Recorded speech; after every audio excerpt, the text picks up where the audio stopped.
अशी पौष्टिक बहुगुणी माठाची भाजी, हिरव्या माठाची भाजी केलेली आहे आपण ही, जी तुम्ही डब्याला सुद्धा देऊ शकतात. पोळीसोबत भाकरीसोबत खाऊ शकता. पोळीपेक्षा भाकरीसोबत खूपच भारी लागते ही भाजी. नमस्कार मैत्रिणींनो, स्वागत आहे तुमचं पुष्पा पाटील किचनमध्ये. आज आपल्याला एकदम साधी सिंपल अशी भाजी बनवायची आहे, जी आपल्याला डब्याला सुद्धा देता येईल अशी. तर मी इथे माठ भाजी घेतलेली आहे. हिरवा माठ आहे हा. तर ही दोन प्रकारे भेटते ही भाजी, एक लाल माठ आणि दुसरा म्हणजे हिरवा माठ. तर मी इथे हिरवा माठ घेतलेला आहे आणि भाजी छान अशी ताजी भाजी आहे. तर मी काही इथे निवडून ठेवलेली आहे तुम्हाला दाखवण्यासाठी. अजून इथे राहू दिलेली मी एक जुडी होती ही.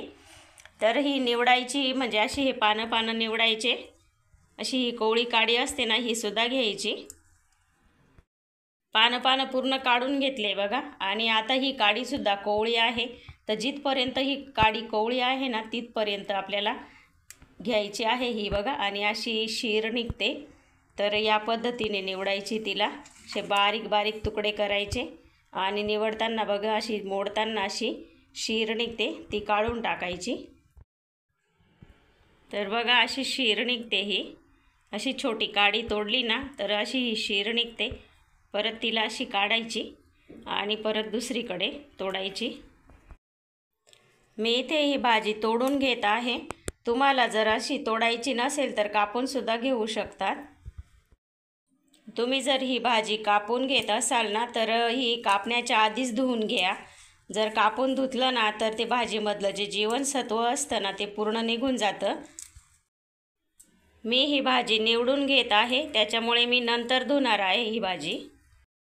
भाजी सर्व निवडून घेतलेली आहे. आता हिला आपल्याला 2 ते 3 पाण्याने धुवून काढायची आहे. मोठ्या भांड्यात घ्यायची. भाजी धुताना बघा असं धुतल्यानंतर असं पाणी निथळायचं नाही आहे तिचं. तर वरच्यावरती काढायची आहे. जर आपण असं पाणी निथळून घेतलं ना तर रेती असते, माती असते, धूळ असते, तर ती व्यवस्थित अशी निघत नाही. अशी उपसून काढायची म्हणजे रेती असते ना ती खालीच बसते, माती वगैरे असं कचरं.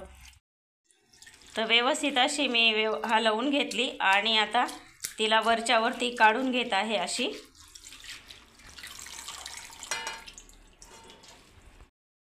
तर बघा किती घाण पाणी निघालं आणि खाली अशी मातीसुद्धा जमलेली आहे बघा, बारीक अशी तुम्हाला दिसत असेल खाली.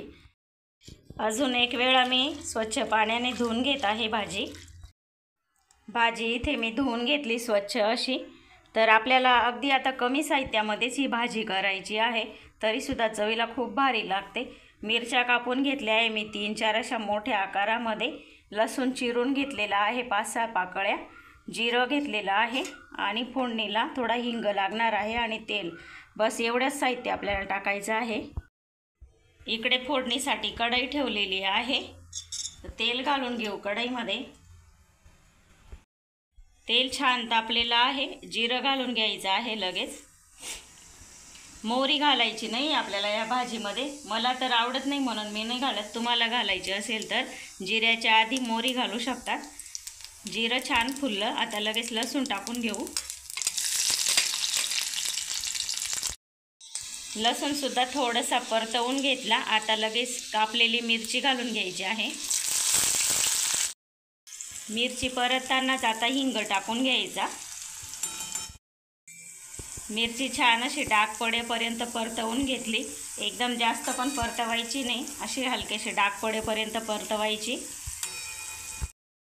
तिच्यातला कच्चापणाच फक्त आपल्याला थोडासा जाऊ द्यायचा आहे. लगेच ही भाजी टाकून घ्यायची.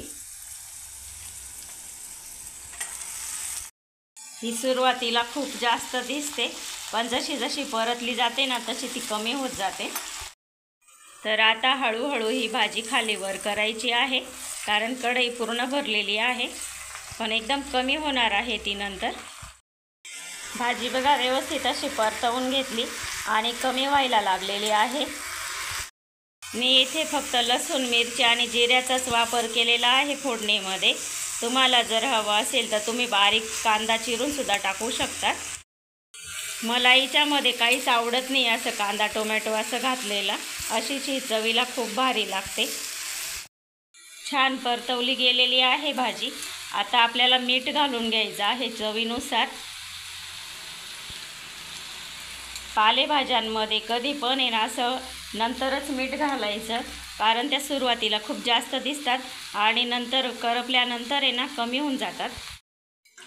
मीठ घालून व्यवस्थित परतवून घेतलं आणि बघा लगेच पाणी सुटायला लागलेलं आहे. इथे बघा, ह्याच पाण्यामध्ये आता आपल्याला भाजी शिजवून घ्यायची आहे. नवीन वरून पाणी घालायची गरज नाही राहत. आता 3-4 मिनटासाठी आपल्याला झाकण ठेवून द्यायचं आहे. मध्ये परत 1-2 वेळा झाकण काढून आणि खालीवर करून द्यायचं आहे भाजीला. 3-4 मिनटं व्यवस्थित अशी वाफ काढून घेतली. बघा खूप छान अशी झालेली आहे भाजी. मध्ये मी 2 वेळा परत असं झाकण काढून मिक्स करून घेतलेली होती, त्याच्यामुळे अशी व्यवस्थित अशी झालेली आहे आणि शिजलीसुद्धा व्यवस्थित. एका डिशमध्ये काढून घेऊ आता. तयार आहे आपली मस्त अशी भाजी. एकदम कमी साहित्यात पौष्टिक अशी भाजी तयार होते. तुम्हाला जर ही झटपट रेसिपी आवडली असेल तर रेसिपीला लाईक करा, शेअर करा, सबस्क्राईब करायला विसरू नका. धन्यवाद.